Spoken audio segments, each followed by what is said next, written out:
जरा सोचिए, अगर शादी का विज्ञापन ऐसा होता, MBA बीटेक ले चाहिए युवती, कामकाजी सांवली दुल्हन, या फिर ऐसा, सुंदर दिखने के लिए अपनी त्वचा सांवली करें। क्योंकि आजकल स्किन क्रीम ब्रांड अपनी छवि को बदलने की होड़ में लगे हुए हैं। हिंदुस्तान यूनिलीवर अपने लोकप्रिय ब्रांड फेयर एंड लवली से फेयर शब्द निकाल रहा है। लोरियल भी अपने उत्पादों से व्हाइट जैसे शब्दों को हटा चुका है। जॉनसन एंड जॉनसन ने क्लीन एंड क्लियर फेयरनेस क्रीमों की बिक्री पर रोक लगा दी, जबकि बैंडेड ब्रांड अब त्वचा से मिलती जुलती अलग अलग रंग की पट्टियां बेचेगा। और तो और शादी.com अपनी वेबसाइट से स्किन टोन फिल्टर भी निकाल चुका है।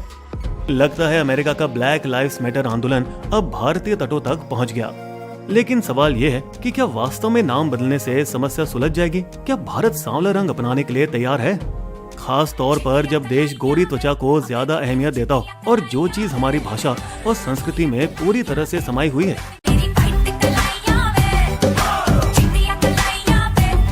पारंपरिक आयुर्वेद गर्भवती महिलाओं को ये दिखाता है कि कैसे आने वाले बच्चे का रंग ठीक किया जा सके।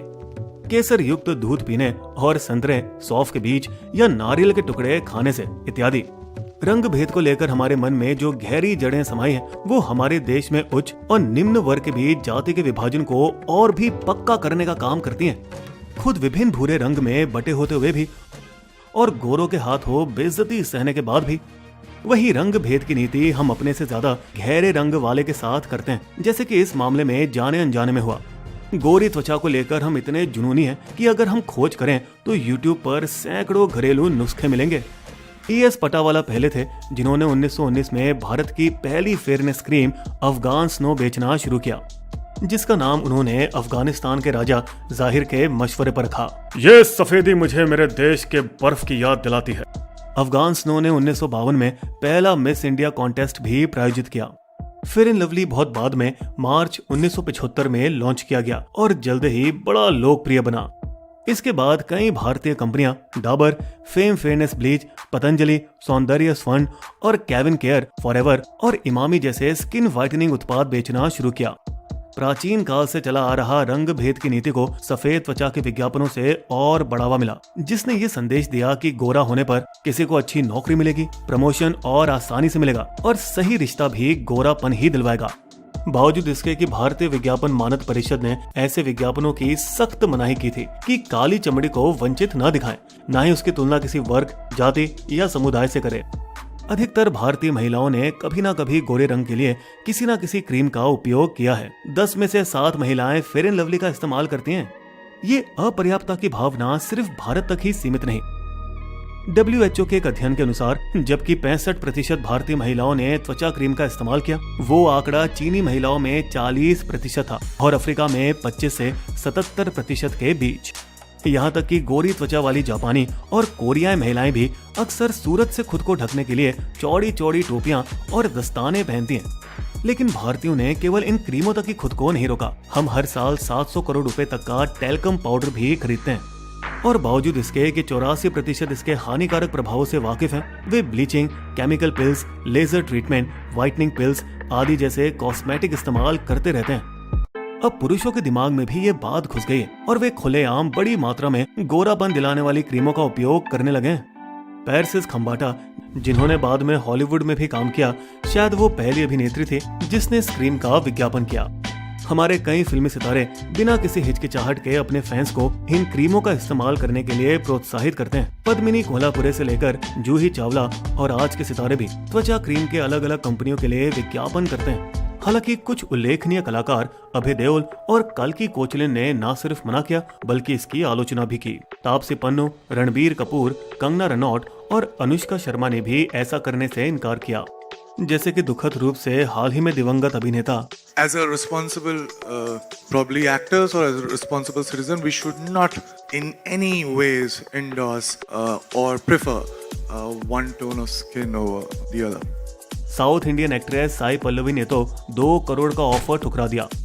ये भारतीय रंग है, हम विदेशियों से थोड़ी पूछ सकते हैं कि वो गोरे क्यों हैं, हम उनके जैसा बन नहीं सकते। रेखा और दीपिका पादुकोण के अलावा बॉलीवुड ने शायद ही किसी सांवली त्वचा नायिका को दर्जा दिया हो।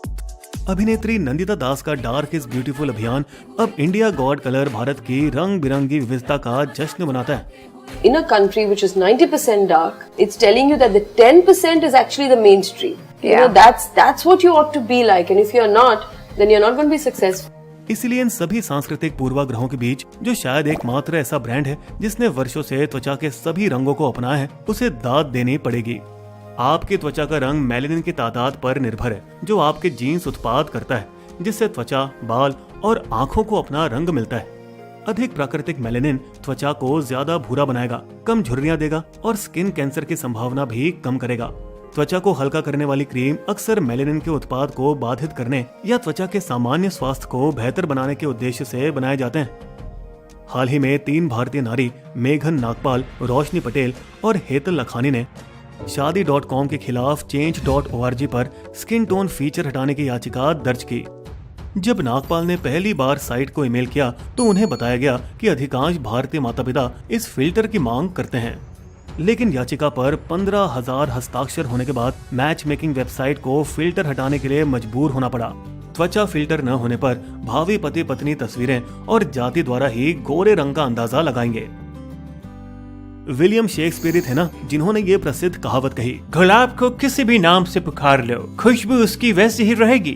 फेयर एंड लवली के निर्माता इस बात को अच्छी तरह से समझते हैं, मगर फिर भी नाम में तब्दीली लाकर ग्लो एंड लवली बुलाकर वे वही करते रहेंगे जो सालों से करते आ रहे हैं। हालांकि पिछले 20 वर्षों में उन्होंने कई बार खुद को निष्पक्षता से अलग करने की कोशिश की है। 2001 में यूनिलीवर ने अपने ब्रांड को आंखों के नीचे के काले धब्बे सुधारने के लिए विस्तारित किया। 1 साल बाद त्वचा पर काले निशान के लिए 2005 में फेयर एंड लवली ने महिलाओं को सशक्त बनाने के लिए एक फाउंडेशन की स्थापना की। 2013 पैकेजिंग को सफेद से गुलाबी रंग में बदलकर सबसे सक्षम मल्टीविटामिन फॉर्मूला निकाला, फिर सनस्क्रीन जोड़ा, फिर 2019 विज्ञापनों में सफेदी दिखाना बंद किया। कोरोना वायरस की तरह विवादास्पद फेयर शब्द से बचने के प्रयास में कई और नाम रजिस्टर किए गए। Even and lovely, always lovely, care and lovely and I am lovely. सबसे बड़ा ब्रांड होने के नाते क्या वो ऐसा मार्केट ठुकरा देंगे जिसकी 2023 तक 5,000 से 6,000 करोड़ रुपए होने की उम्मीद है। जमीनी हकीकत में हालांकि कुछ अलग ही होगा। ग्लो एंड लवली और अन्य ब्रांड उन ब्रांडों का हिस्सा खा जाएंगे जो निर्वासित किए गए और अब बाजार में और भी छा जाएंगे। लेखक और फिल्म निर्माता परोमिता वोरा का मानना है, अगर परिवर्तन केवल नाम में है तो ये अपने को बचाए रखने के लिए सिर्फ सफेद झूठ है।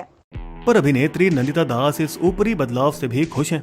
जो बार बार दिखाया जाता है उसका मन पर असर पड़ता है। समाज अब जाग चुका है, हमें इस मौके का फायदा उठाना चाहिए।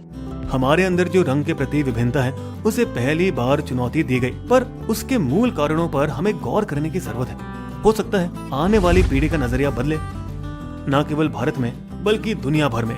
बिस्बो की शायरी, काला सफेद नहीं है नजरिए की ये बात, गोरे देश छोड़ गए पर रह गया ये विचार, क्या करोगे रंग का जब मन ही हो गया भंग, बिस्बो कहता बस हुआ अब खत्म करो ये जंग।